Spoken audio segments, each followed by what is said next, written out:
Welcome to the Sandler Power Hour with your host, Tim Berry.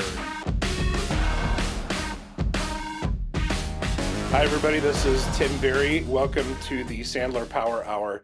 Today's going to be a real treat for everybody. I've got a former NFL player, played in the Canadian Football League, he's father of 10, pastor at amazing church here in Fort Worth, Texas, and an accomplished author, Mondoe Davis. Put on your seatbelts for this one. This is going to be a good time. This is going to be a great conversation, and there's going to be a ton of value that Mondoe delivers today, and so get ready. I'm particularly excited today to share our guest. Our guest is Mondoe Davis. Mondoe is a pastor at a massive church that I attend in Fort Worth, Texas, called Gateway Church. And he's an accomplished author. He's a father of 10. An amazing man, somebody who has helped me personally and professionally develop as a father, as a husband, as a business owner, and I'm super excited to introduce him to you. Mondoe, welcome. Thank you so much. I'm so honored to be here, Tim. Thank you so much for having me. Absolutely, my pleasure. You know, Mondoe, your story is so amazing. From when you were a kid, and even the genesis of your name. Could you walk us through that? I want to share you with the world. Absolutely. Absolutely want to share you with the world. So I found out that, well, first of all, my father is a retired first sergeant in the Army. So big shout out to all of our veterans out there. Thank you so much for your service. We love you, honor you. We're so grateful for the sacrifice that you give so that we can enjoy the freedom we enjoy. My father served in the military for 20 years. He's about 6'2", 250 pounds, massive man. My mom is a maximum security correctional officer that served in an all-male prison. So my dad's 6'2", 250. My mom is 5'2", all pit bull. Can you imagine what it was like with two brothers, me being the oldest, three of us total, and growing up with my parents? Man, they're incredible people, very, very structured, disciplined, organized, and really allowing us to see the value of pursuing purpose and destiny and inviting others into that process. And I remember asking my dad what my name means, and he said, you know, son, when I was in the Army, he said, there was a guy that was so honorable and such a humble man, and he had such a big heart and wanted to help everyone. And I saw that, and I was so impressed by him. His name was Al Mondo. And when I met him, he and I became best friends. And I said, I'm going to name my first son after you. And that's how I got my name, Mondo. And the word Mondo literally means the world in 7 languages. Which is even cooler considering you've been to how many countries?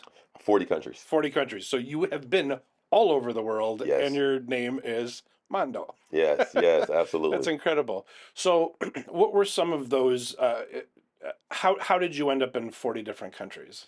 A couple of different ways. Obviously, being in the military, we moved every year or two. Growing up, I wound up living in Germany for 6 years as a child, and we traveled all over.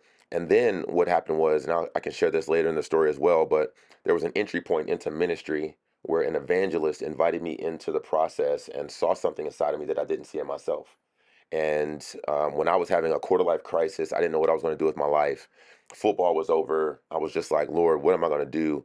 There was a moment in time where God just shifted things. And when I began traveling with this particular evangelist, we wound up in 30 countries in just over 14 months. Wow. And that's what kind of superseded that process. That's unbelievable. So you did touch on it real quickly. Your NFL career was over. Can talk about that. That's an interesting piece too. Yeah, absolutely. So you think about, the moment in time when your dream comes to fruition. And you're so excited about everything that you've been working for years. And if you've had a dream, I understand what that looks like to have a dream living inside of your heart. That was me. Blood, sweat, and tears, 10 years of training, coming from a high school that literally won 4 games in 4 years. Can you imagine going 0-10, 3 years in a row, and then your senior year, you finally win 4 games, and you're excited about that? Yeah. It was the hardest thing I had ever experienced in my life at that point in time. And going to college, I wound up getting a scholarship to the University of Delaware. I played there, and coming from a losing team, thinking, man, I'm a winner. I got to go to a winning team. University of Delaware is stellar. And the athletes that come out of that school, the reputation and the scoring and the games and how they've established themselves in the NCAA. So I said, man, I want to go to a winning school. So we wound up winning the national championship my junior year. Nice. And I'm playing linebacker. We have some of the most talented players I've ever seen. And we wound up winning the national championship game again in Chattanooga, Tennessee, 40-0. Wow. So I understood what it was to be like, to be on the opposite end of that. Yeah. Right? Yeah. Because we were the team that was getting beat 80-0. And I was Yeah. that guy like, I want to quit. Oh, the cheerleaders, just put them in the game. This is horrible. So we got to a point where we established ourselves and then signed as an undrafted free agent with the New York Jets. Amazing. I remember being under the lights, playing against the Minnesota Vikings, the raving fans screaming in the stadium, the whistle blows, the ball's kicked. I'm running down the field with everything inside of me, adrenaline flowing through my veins, and bam! I hit the opposing team and everything goes black. Uh-oh. And I'm like, what just happened? And I get put on the gurney, taken to the locker room. They do what's called a Lockman's test on my knee. And the trainer says, Mondo, I have good news and bad news. Which one do you want first? And I was like, give me the bad news. He said, bad news is you tore your ACL. You're out for a minimum of about 18 months based on the way this looks. Wow. And I said, okay, well, what could possibly be good news after that? And he's like, well, we still want you to be a New York Jet. And I'm like, okay. So I recover. I get 99% strength back when most people only get about 65%.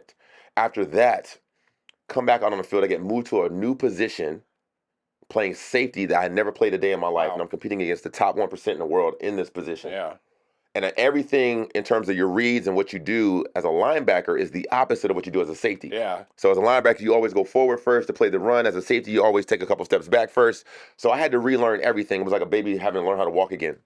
So I'm a couple of weeks in. I mastered the playbook. I'm starting to learn all the reads, and then I get injured again. Oh, and I tear my ankle up. And I remember looking into my coach's eyes and seeing his head drop like, you're done. Yeah. And I remember thinking, this is it. And it was so crazy because the enemy whispered in my ear, Mondo, NFL for you doesn't mean National Football League. It means not for long. Yep. You're done. Yep. And the Lord really began to encourage me because I felt like I'm having a quarter life crisis right now. I've gotten my education, I got my master's degree, but I still don't know what I want to do with my life.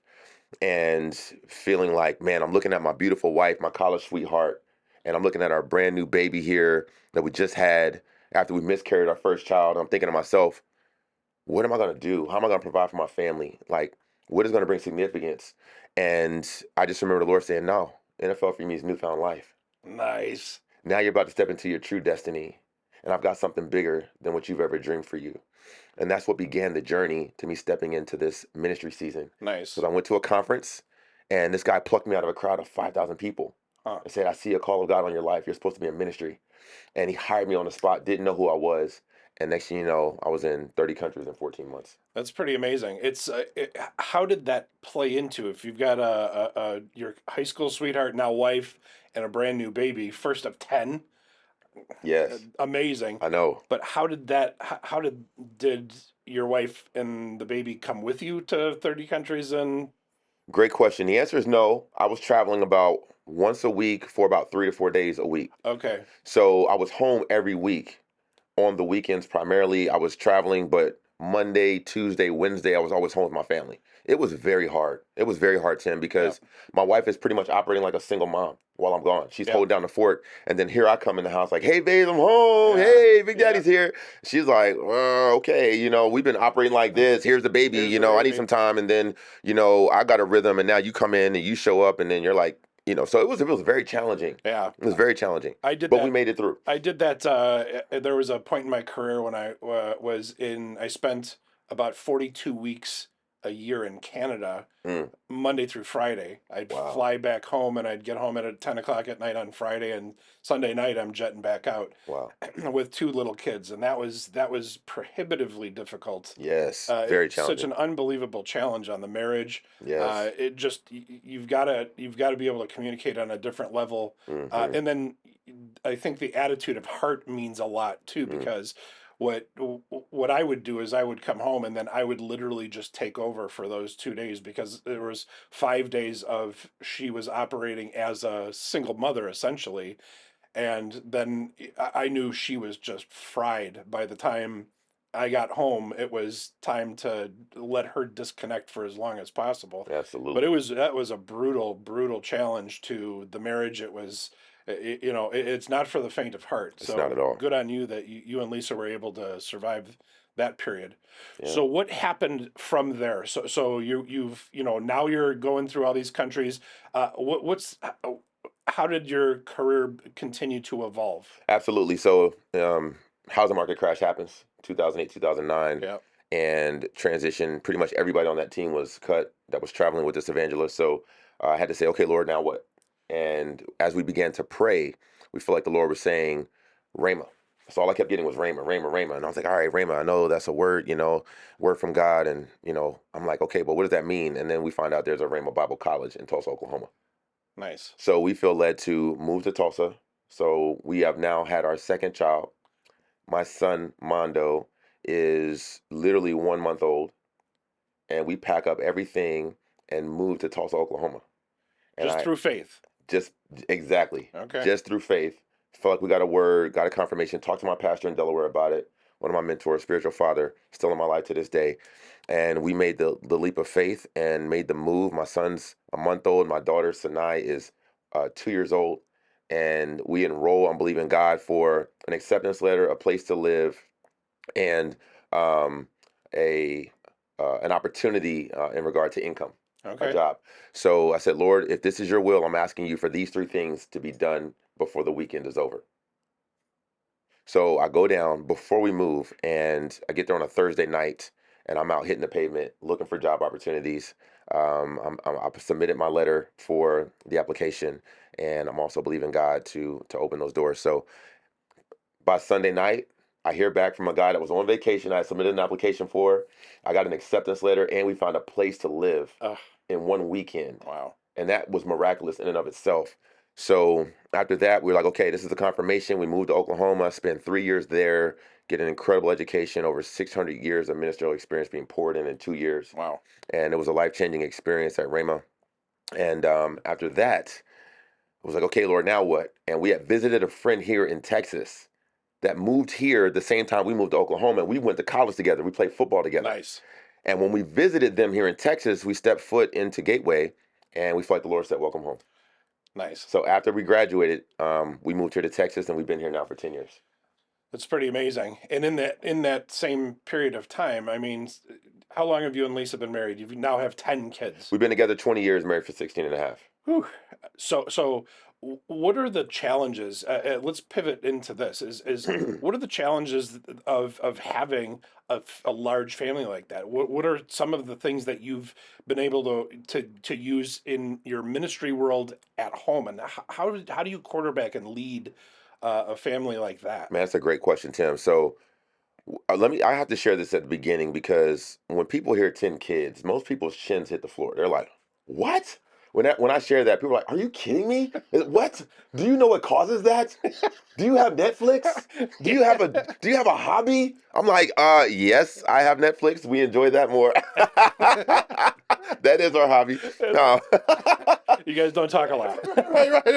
Right. Man, you must really love kids. Yeah, I do, but I love my wife a lot more, right? You betcha. So we're at our apartment, and we miscarried our first child. It was really, really challenging because it was a very peculiar, odd, weird type of situation. I was in New York with the Jets, and we were excited as any couple would be about being pregnant with our first baby. We've been married for about a year, and man, she miscarried in the hospital, and it was a horrific type of situation. It was very challenging for us. We were both very sad about that, man. It was like, okay, so I'm praying, and we're in our little apartment, and I remember having my bowl of cereal, eating my cereal, I'm reading my Bible, and I'm just going through the Bible in a year. I get to Psalm 127, and it says, children are a heritage from the Lord. The fruit of the womb is his reward. And I had this open vision, and you know how it is when you're getting ready to go to sleep, and you're kind of like you're in and out of sleep, and you might have a little vision. Well, I see this family that's standing in the middle of this field. The sun is setting, and all you can see is a silhouette. You don't know what their ethnicity is. You can't see their faces. Sure. But you can tell that it's the figure of a man. You can see the figure of a woman. Then you see all these kids kind of stair-stepped. And it's like 4 or 5 kids on each side. I didn't count them, but I knew it was a lot of kids. A lot of kids. And I just remember seeing what looked like the glory of God, the anointing of God, just flowing down onto this husband and wife, and it's spilling over to the kids and spilling out into this field. And I was so taken by this vision that it literally brought me to tears. And I was like, oh my gosh. And I just had this sense of love coming from this family that was so impressive that I said, Lord, who is that? I need to know them. Yeah. Lord said, you really want to know who it is? Like, yes. He said, it's you and your family. Wow. And I about broke. Yeah. Because I'm like, oh my God. So I ran in the room and I was so excited. And I was like, babe, God just showed me a vision of our family. We're going to have this huge family. We'll have all these kids. She looked at me and was like, bruh, I don't know who you think is going to have all them children, but it's not going to be me. Okay? Yeah. You're lucky if you get one or Yeah. two. Okay? Two and done. Right. My wife went through a lot growing up because her mother and father were divorced. She was raised by her dad, and she kind of watched the effects of that, and it was very challenging. So it was just her and her brother. So she was just like, well, and she told me this later because we can talk on this level. So she said, I just need to still be marketable because if you decide you want to up and leave, I need to know that I can still, Wow. get what I need to get done. Yeah. So I'm like, oh man. So she says that we have our second child going to Oklahoma. And while we're there, 2 years later, my oldest is 4, my youngest is 2. My wife calls me into the bedroom one day and says, hey, babe, I want to have a twofer. Out of nowhere. And I'm like, what is a twofer? She was like, a 2-for-1. She was like, I want to get pregnant, but I want to have 2 babies instead of 1. And she said, God's been doing something in my heart, and I don't know what it is. Oh, boy. And I'm like, well, let's get to work. We got some work to do. So she was like, I want to take one of those Clomid pills. My wife's a registered nurse by trade. So I'm like, what is a Clomid pill? She's like, it helps you release more than 1 egg at a time.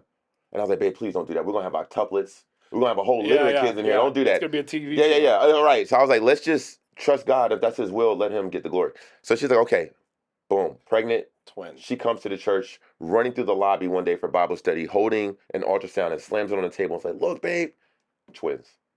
Wow. And we have a baby girl, 2 baby girls, and they're fraternal twins, beautiful, amazing. One looks like me, one looks like her. Nice. And it was like, that was the beginning of the process of us relinquishing our control, so to speak. Yeah. And saying, Lord, whatever you have. So here we are with 10, by God's grace. That's amazing. It's a beautiful family, too. Your screensaver on your computer it's amazing. You shared with me a picture of the whole family, and it's shocking to see that many people in a family because, I think the average family in America is 2 kids. That's it.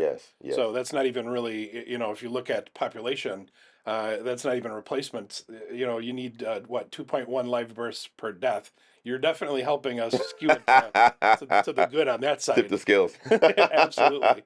So, what are the challenges of running a family like that and running the ministry? We'll talk about the Gateway Global ministry that you're part Absolutely. of. But and maybe that's a logical transition right there. Is now you're working as a pastor in leading the global. Why don't you explain your current position? Current position, working in the Gateway Church Network, and in essence, we relate to churches nationwide and help them to achieve the vision that God's put in the senior pastor's heart, and effectively relate to the people that they're congregating with and co-working with and relating to in the community. So. Okay. And you're spearheading which part of that? So in essence, what I'm doing right now is focusing on relating to churches locally and helping with a process to help ensure that they're healthy financially and relationally and in regard to their leadership and even some of the boards that they're a part of as well. So my job is to relate to these churches and really help them reach their goals.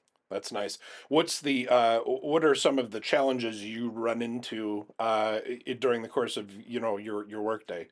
During the workday, obviously, there's always a time crunch. There's a little bit of pressure there in regard to making sure that I'm always on time. I'm able to get back and help and relieve my wife because obviously, with her being a stay-at-home mother right now, there's always a ton of pressure there to make sure that there's a maintenance of family balance and making sure that things aren't getting out of whack in regard to being at home, being available, being emotionally available, and engaging with the family in a way that goes deep in our connection. Yeah. Yeah, it's got to be way deeper than superficial, but you also have a million tactical things boxes you have to check too. Absolutely. So going back to what you were saying about what are some of the challenges from a family perspective. So when you think about a family of that scale, there are some tactical, strategic things that have to be in place. And the genesis for us was after a date. We were sitting in the garage, in the car, about to go inside. Incredible date, incredible connectivity, had a blast, had a lot of fun. I'm thinking, man, we're going to go inside. We're going to hang out. This is going to be an amazing night, right? So my wife hits me with this question and says, hey, babe, before we go inside, this was an amazing night. This was awesome. Like, but can I ask you a quick question? I was like, yeah. She's like, why are we together? That is not a quick question. I'm like, babe, seriously, right now? Right. Like, you want to ask me that quick Yeah, question? that's not quick. So Tim, it literally led to me digging a hole with my words that I could not get out of. Uh-oh. And the more I tried to explain the vision that I saw in my heart for the reason God brought us together, the reason that he blessed us with these children, gave us this family, the worse it got. It was just horrible. She was just like, I'm confused. That doesn't really make sense. And it got worse. So I was so frustrated because I felt like for me it was clear, but I had failed in my ability to communicate that in a very, very clear and concise manner where my wife could take that vision and run with it. Yeah. So now I'm up all night thinking through, okay, how did I drop the ball here? I need to make sure I'm communicating more effectively. So I draw this plan, so to speak. If you think about the White House and how it looks, Yeah. you have the foundation and then you have these pillars and then the roof has this kind of a deal. So I kind of laid it like, hey, here's our family foundation. Like we're rooted in love and here's some core values that are like the pillars and here's where we're going as a family. And I kind of did this thing on the whiteboard in the house and I was like, hey, babe, this is it. This is what you were asking me last night. And she kind of looks at me, I was like, huh, and kind of walks off. And I'm like, oh my gosh. So I realized that this was not connecting and I need to do something different to really galvanize our efforts around vision as a family to be strategic and tactical and how we execute and show up in society. So I said, all right, this is what we're going to do. We're going to take a weekend and you and I are going to build this together. Nice. We sat down, we did that, and that's how we established our family vision statement, family mission statements, our core values, and our family slogan. And to this day, that was almost a decade ago. It was almost 10 years ago. And to this day, that's what we operate by. That's our code of conduct, our code of ethics, and that's the way that we relate to one another and to other people. It's interesting because when I'm consulting with companies, the vision has to come from the leader, the supreme leader of that organization.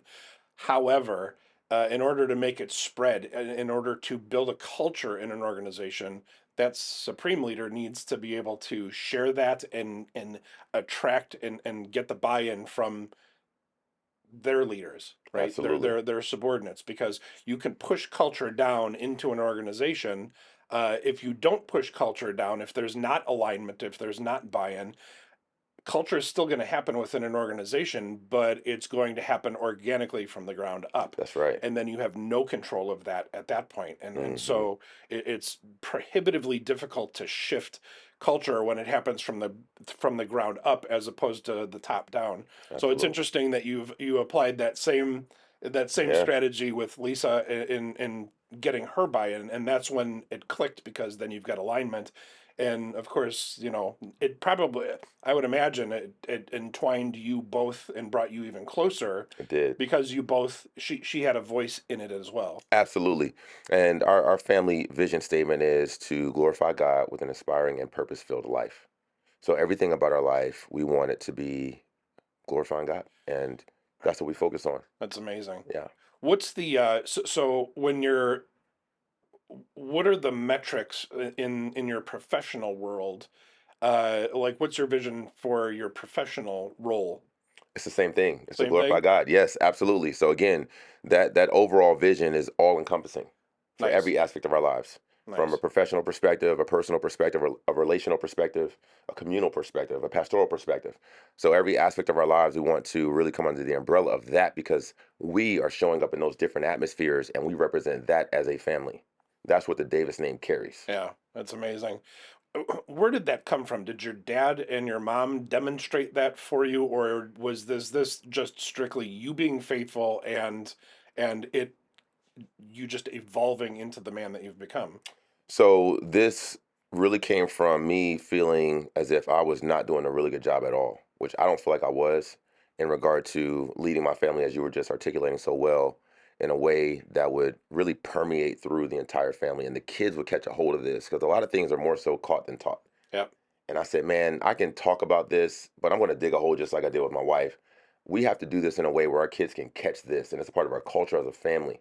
And I was talking to a friend of mine who has more kids than I do. Holy smokes. So he and I were meeting at a Starbucks in Fort Worth, and I was sharing with him about how I was struggling with this vision. And I was like, man, how do I do this? And I was just very vulnerable with him. And I was like, man, I feel like I'm failing. I dug a hole with my wife trying to explain it. He's like, man, you guys need to have a family vision. That's what y'all need. You and your wife. And he encouraged me in that. He had 12 kids. And at the time when I was talking to him, I think we had 8. Wow.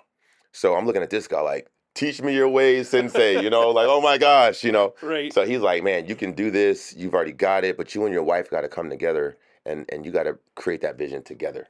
And when she buys in and it's a part of her and you, then there's going to be unity and oneness that can permeate through the whole family. And that's what encouraged me to do that. That's pretty neat. I love that. So you are now an author, a published author. Yes. Can you tell yes, me sir. tell us about that? Absolutely. So there's always been a desire in my heart to write. And I feel that it is so significant because books will outlive you. And it gives people an opportunity to have an encounter with you who will never meet you in person. And God had been putting this in my heart, reminding me of it, stirring it up inside of me for quite some time. And I've actually written 2 manuscripts that have not been published just out of fear. Okay. And one day I'm sitting in my office and I'm like, okay, Lord, how can I be more effective in reaching the goals and doing the things you've called me to do?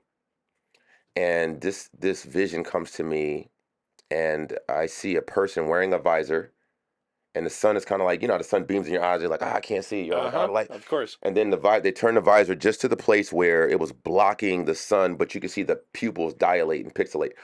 And I was like, oh my gosh. And then it went from that vision of clear vision to this acronym for the word visor. Okay. And VISOR. And I saw this acronym and it was just like watching a movie reel. And the word V comes across and it's vision.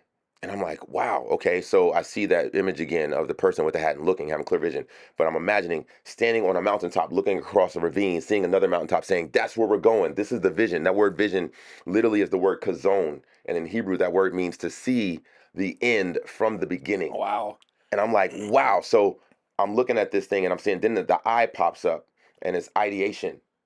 And whenever you have a vision in your life, the next step is, what are all of the best ideas that we can bring together to accomplish that vision? So if you imagine standing on that mountaintop looking across, and then you're saying, okay, here's some ideas. Maybe we can hike down, we can maybe build a boat and then go across this ravine and then we can hike back up, but you're coming together with the best ideas you can. For sure. Then the S stands for strategy. Okay, so how are we going to do that? Okay, we need these supplies, we need to do this, and here's our strategy. We put that together. And then the O is for operation. That means to execute it. And now we're going to go do it. Yes. It's time to make it happen. And in that process, we're going to learn some things that we can do better, more efficiently, more effectively. And then we're going to come back to the R, which is, revision. And that means to look at the vision again. Yep. And if you think about it in life, sometimes that can feel like a hamster wheel. Because it's like we're going in this circle. But in all actuality, if you're standing at the base of a mountain and you look at that mountain and you go around and you do a switchback and you go around, every time you go around, your elevation is changing. Yes. Every time you go around, your viewpoint is changing. Every time you go around, you can't carry the same weight that you were carrying before. You have to let go of some dead weight. You got to let go of some head trash. And you got to come up to a higher level now because your view is changing. And at some point, you're going to summit that mountain. Another way to see it is to look at it from the top down. If you were to be at 50,000 feet looking down on that mountain, you're going in this circle at this wide base, but it gets smaller and smaller and smaller and smaller. And then when you summit, you hit the bullseye. You bet. And that's the vision that I got, and we implemented that into our family as a strategic way to reach our family goals and individual goals. But I'm also using it professionally, and I found that it's been very helpful. So I wanted to just take a step of progress and not perfection.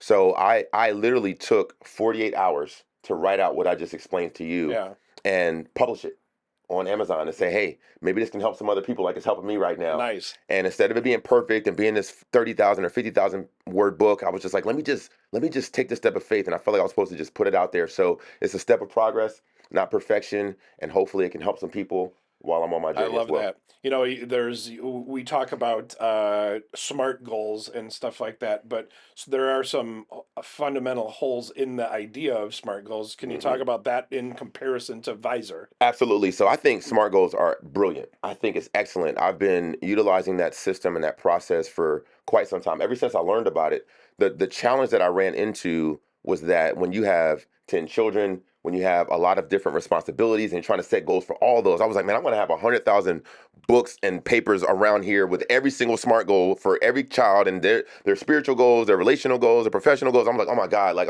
it's gonna be this thick, Yeah. right? And it's like, how do you track all that and keep? Yeah. So I was like, I need something very simple. I need something that can apply to a large organization Yep. with a lot of people, or just one individual, which could be a stay-at-home mom who just had a baby and wants to lose weight. Yep. So I need this to work individually, collectively. I need it to work professionally and personally. And I have found that it's able to be all-encompassing for all aspects of life in a very simplistic manner that helps you effectively move forward in doing what God's put in your heart to do. Yeah. I love that you brought in the idea of executing for excellence versus perfection. One of the I think it's a fundamental pillar for me because I think too many people they shoot for perfection or they shoot for an unattainable result, especially on the first try, to the point where they won't even try it. And so when I'm teaching, when I'm doing stuff like sales or leadership training, I'm introducing concepts that are different than what most people have understood or gone through in the past. And I say, look, this is going to be clunky coming out of your mouth the first time. But if you leave it just up in your head, clanking around in your skull, and don't actually get it out, you don't work out the kinks. If you want to get it quote unquote perfect, you're never going to get there because you can't just there is no such thing as perfection anyway. And you've got to make some mistakes along the way. That's how you grow. And so I like the idea of advisor because how what I just heard you say makes a lot of sense. You get the vision, and then by the time you get to the execution piece, you figure out what parts didn't work. Yep. You weren't going for perfection. You jettison the stuff that didn't work, and you keep moving forward. That's so right. I love how that's incorporated in there. Yeah. I also love the idea you gave the example of going up a mountain. Yesterday, I took the German to Possum Kingdom Lake. That's awesome. All kinds of trails all over the place, and it's fun because you get some elevation. You're up maybe 150 feet. I think the trail on all trails, it said there's total elevation up and down of like 2,700 feet. So that means you're going up and down a lot. Yes. But what was interesting is we took the flatline trailhead. We started at the Possum Kingdom trailhead, and we walked about a mile, and then it split off in two different directions. One was trail to the top. So of course you go to the top, but as you were going to the top, it did exactly what you were saying. We were going around the mountain, and we had different viewpoints. We had the island viewpoints. We had the buzzard, the buzzard outlook viewpoint, and they were all on different sides. And as we made it to the top, it was fabulous because again, you're changing elevations several times as you're going around and around and around up, and then when you get to the top, even by going to different directions, you've got a different viewpoints, and the elevation has changed dramatically, so you can see farther. That's right. And that falls right into your visor program. Yeah, and the beautiful thing about that, thank you for sharing that, Tim. And when you think about life and you think about the ups and downs that we have in life and the challenges that we go through, a lot of times we quit right at the precipice. But God can see around corners. He sees the challenges you're going through, and He has that blessing right there. So I believe that many times, if we can recognize that it's a part of the process, and we can take one more step of faith, you have no idea how close you are. So don't quit. Continue to move forward. That's why we walk by faith. It's one step at a time. And if we get off track, He'll redirect us, just like the GPS system says, recalibrating, and it'll bring you back to the route. No matter where you are, God can find you, and His target is so big that you can't miss it as long as you continue to follow Him. I love that example, and here this is a very specific one. We were 2/3 of the way up this I'll call it a hill because it was certainly not a mountain. It's Possum Kingdom Lake, and we were at a particular lookout, and across it was the island view is what they call it, and so across the lake there is an island with some houses on it, and there's an airstrip a grass airstrip on that island.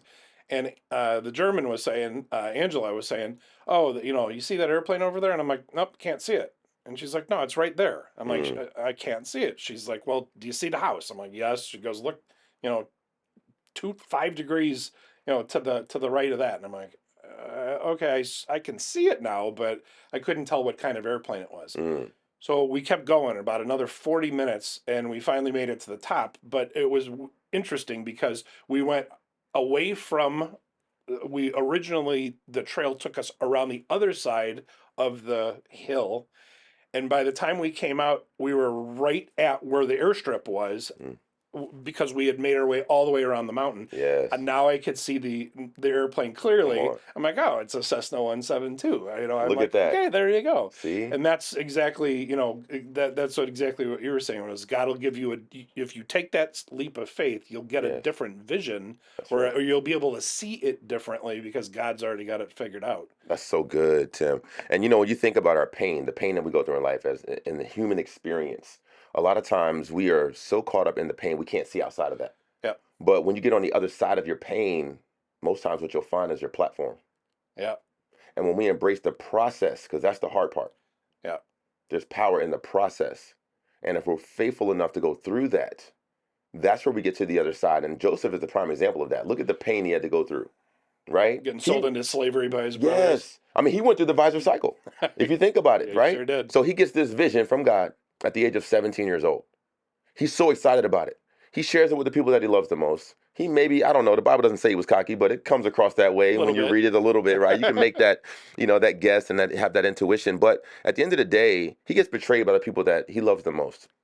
And now he gets thrown into a pit, sold into slavery.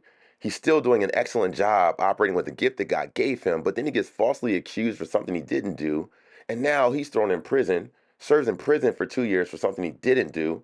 And over the course of time, you look at 13 years that have gone by that he's been in this pain pocket. Yeah, And it's like, how can any of this be good? right, Right? right, This wasn't my idea, if you go from the vision now to the ideation, right. but it was God's idea. Yep. And even though he was inside of the prison, he never let the prison inside of him. Yeah, that's a huge move too. So the God's strategy is now, okay, I'm going to have him promoted. I'm going to have him brought up through a networking opportunity, right? And then boom, he brings him before Pharaoh. And then the vision is shared. The dream that Pharaoh has, he shares with him. And then God gives him the ability to execute that dream with a strategy. Yeah. And now, over the course of 80 years, he's operating in this visor cycle to help people come out of bondage and slavery into freedom and a life that God has called them to live. And I believe that he can do the same thing with us. And when you study any successful person, whether they knew it or not, they went through the visor cycle. Yeah, absolutely. I think it's important though and this is where I really, really enjoy the visor, your visor concept is you've got to be able to be intentional about it as opposed to wandering around aimlessly. I think too many times people, when they don't have guides like visor, when they don't have a vision, they're not able there's no ideation. They're letting the world happen to them, Mm. and I think there's a lot of struggles personally, and even professionally, that bleeds into the work environment as It well. sure does. When you don't have, when you're just reacting to everything as opposed to having a proactive, visor type plan, you're stuck in the mud. You're going to Absolutely. spin your wheels, and it feels like the world is happening to you. Yes. I think that's why I also feel like there's a lot of people in the world that they're just kind of wandering around aimlessly Hmm. because they don't have that family vision. They don't have a leader in their professional worlds where they have that either. Hmm. And so now you do some consulting with businesses, or is it only with gateway churches, or how does Visor play into your role with your gateway ministry? Oh, yeah, great question. So, in essence, I'm applying that. This was more of a personal application in my life. Got it. for me to be more effective. And then what I found is that obviously when God does anything, he always does it much bigger than we can ever dream or Oh, imagine. yeah. So I found that this principle, this concept actually works outside of just a personal evolution of your goals coming to pass. This is something that can apply professionally as well. So I utilize this in every goal that I'm working toward, Nice. and it's an application in every facet of my life. So I 100% utilize it, and I do some coaching as well. So when I'm working with individuals and or organizations with coaching, I also put them through this process to be more effective in reaching their goals. That's outstanding. What are the biggest challenges that you run into professionally? Yeah. So there's quite a few with that in regard to challenges. One of the biggest things that I've noticed is that with everything that we've come through, from COVID to the efforts for bringing unity across ethnic lines, the ability for us as a people, community, to come together with trust and a oneness with everything that we've gone through. There's been a lot of turmoil societally over the last few years, and it's been very challenging for us. And when I say us, I mean us as a people. Sure. So I feel that reestablishing trust in organizations and being able to speak to really hot topics in a way that demonstrates love and grace, but also speaks to what's right and what's wrong, and really bringing unity to the body of Christ has been the biggest challenge that I've experienced. And most leaders are really, really wrestling with that in a way where they're trying to navigate those tumultuous waters in a way that would bring forth a unity. People are afraid right now. It's been very challenging. It's been very hard. Yeah. And I've been a part of a lot of those conversations and trying to help people find the right words to communicate in a place of vulnerability, but also help people get to a place of victory. Yeah. Come on real quick. Just do this to your shirt right here. Yep. Just one of the buttons. It didn't pop open, but it Okay. was showing a little bit of skin right there for just. Oh, got it. Is it good now? It's good. Yep. Okay. How much time are we at, Jordan?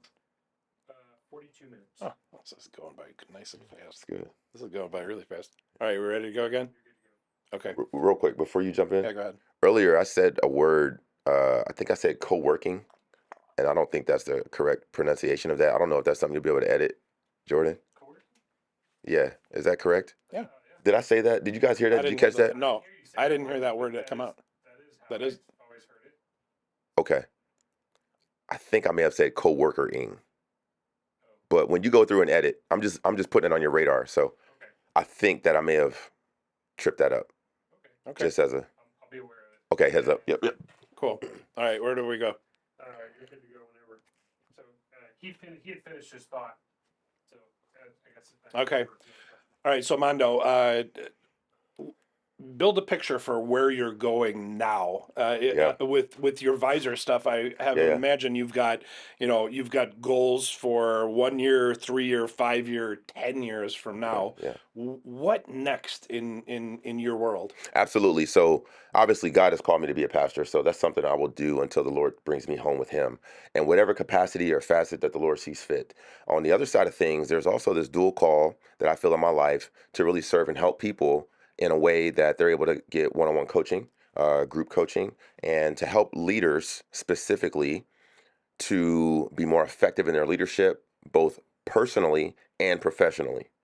So I want to really lean into that space. How can I do that? I feel like number one, there obviously has to be a human connection, right? There's a one-on-one dynamic that needs to take place in a relationship and in that capacity. So there's a coaching component that I feel called to, and that's naturally and organically come to me with some of the individuals I'm coaching now. Number two is to write. And I believe the reason being is because writing is going to be a lot more effective in touching people you can never get in proximity to. For sure. So being able to write and put these concepts and principles on paper so that people that I'll never see in person can benefit from what the Lord has shown me to work in my life. So I see the pastoral role, but I also see coaching, consulting, writing, and speaking on the other side as well. I think you've got such an amazing creativity about you, and I think you've been blessed with the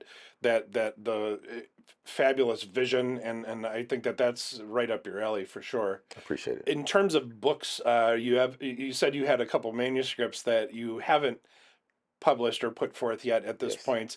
Let's talk about what it's going to take to put the the finishing touches on those and get those published. Absolutely. I appreciate that. So they're in the queue. And in essence, what I'm doing right now is refining them in a way that can add value. I want to add the most value and help the most people that I possibly can. The goal is to help someone else and to really be able to glorify God with that. So if I can help you, if I can help another person to be more effective as a husband, as a father, as a leader, my goal is to do that as effectively as possible. So the only thing really holding that up is being in a position to refine it in a way that it would be most attractive, most appealing, and most helpful to the person that gets their hands on it.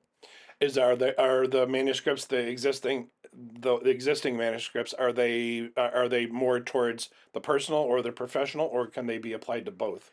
Both Nice. of them. Yes, Very, very good. absolutely. Very good.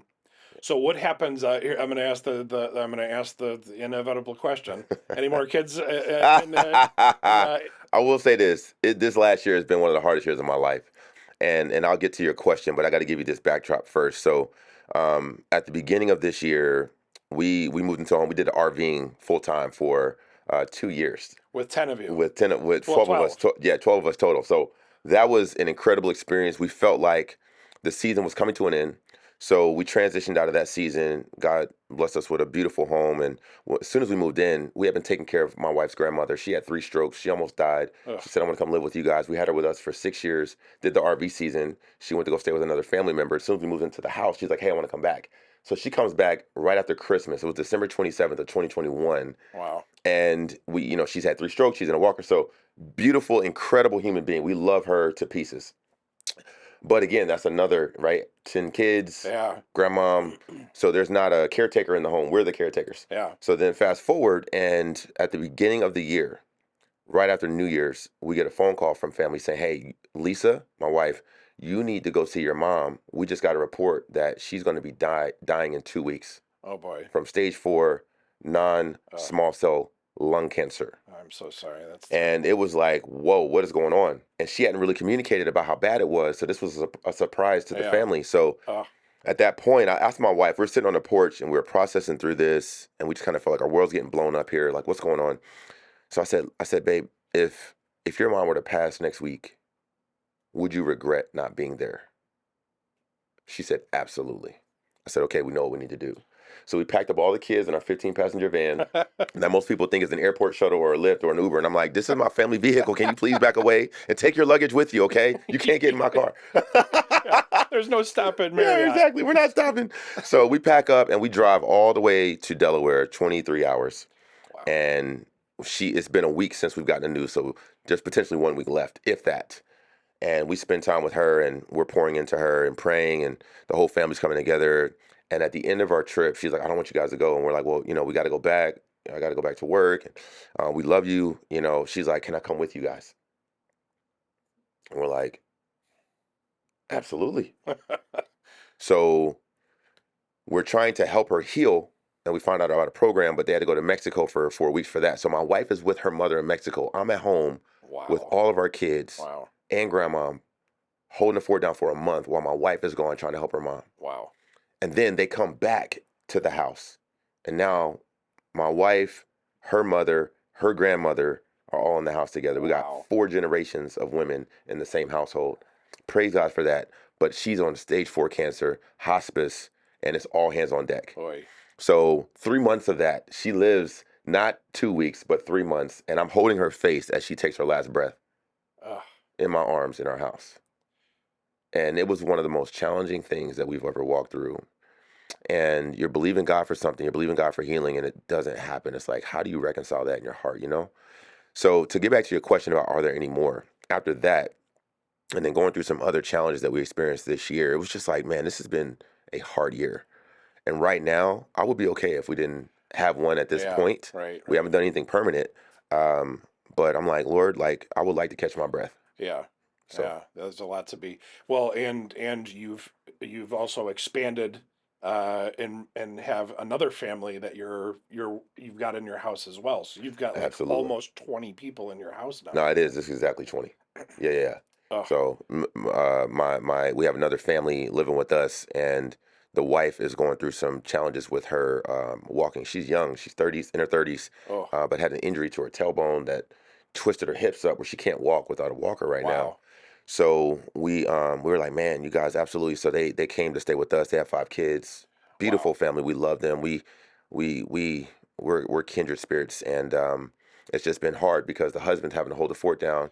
He's operating like a single father, being a nurse to his wife, and trying to do everything himself, and it's just a lot. And I was like, man, like, what would I want someone to do for me if I was in that situation? So they've been with us now for about 6 months, Wow. and that's another factor.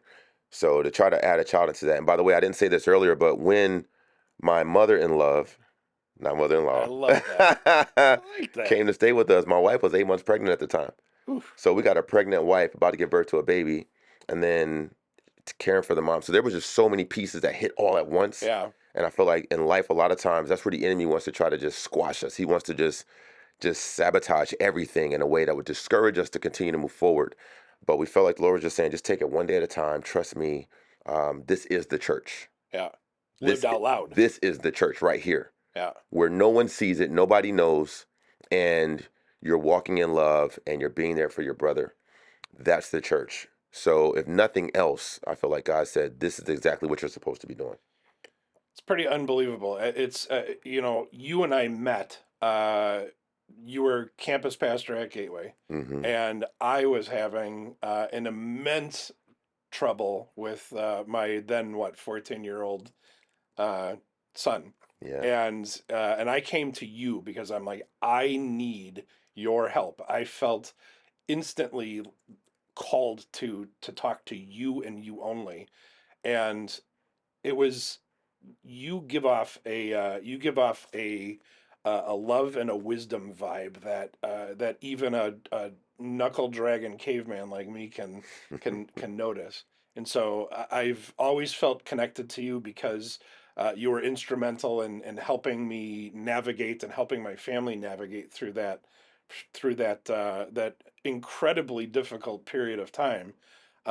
And the good news is that everything that you had shared with me in terms of, and essentially coached me as a father to through, I took your advice hook, line, and sinker. I executed for results, and I would have to say that the relationship with my son is better than I ever could have dreamed it would have been, had I not had relied on your godly wisdom to get that relationship back in the on an even keel. It was not easy. It was not easy. But you had mentioned, if you just take that leap of faith, if you take that next step, one step at a time.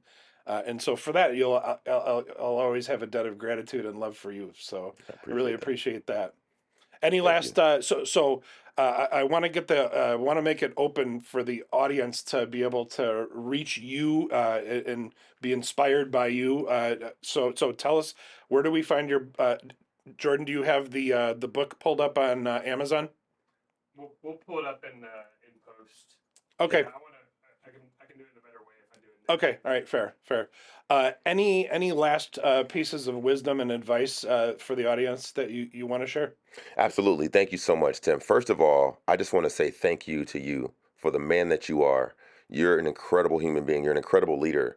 You're a powerful man of God, and the wisdom that you carry and what you bring to the table as a leadership coach, as a sales and management professional to help other organizations who need consultation is impeccable.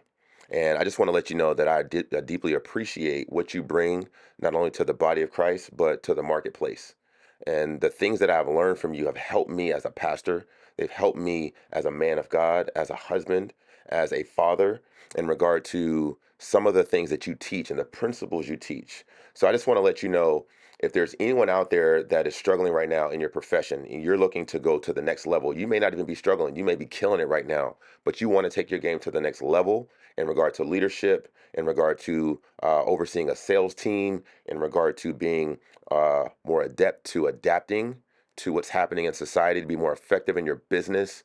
I want to let you know that you will not go wrong by signing up with Tim Berry. Tim Berry is an expert. He is a man filled with wisdom. He has God's heart, and he is very good at what he does. So I want to encourage you, if you want to go to the next level, you might be killing it right now, but you have other goals and aspirations in your heart. I want to encourage you to reach out to Tim Berry to learn from him in a dynamic, engaging, fun, and very practical way that will help you knock your goals clean out of the park. Well, thank you for that. Absolutely. That is an unpaid endorsement from Mondoe Davis. Woo! He didn't ask me to do that, by the way. I'm just Dang. letting you know. Well, but it's true because it's happened in my life. So I want you to know that and trust that, and don't hesitate because it's worth it. It is absolutely worth it, and the investment is something that'll pay you back dividends in the future.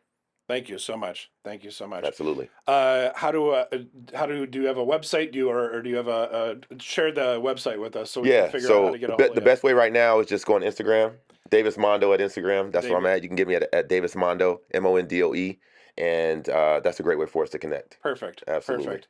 Well, everybody, I hope you enjoyed this as much as I did. This was the quickest 54 minutes of my life. Mondoe Davis, spectacular man. Unbelievable leader, and I really hope you enjoyed it as much as I did. So, thank you very much for participating in our podcast today, Mondoe. You are much loved, and thank you very much for being a guest here. Thank you so much, Tim. Pleasure to be here. Hi, everybody. Thanks for tuning in today to the podcast. Hope you found it valuable. If you want to reach back out to me, please reach me at tjberry.sandler.com. Again, that's tjberry, BARRY.sandler.com. Or you can reach me on LinkedIn at Timothy Berry. Thank you.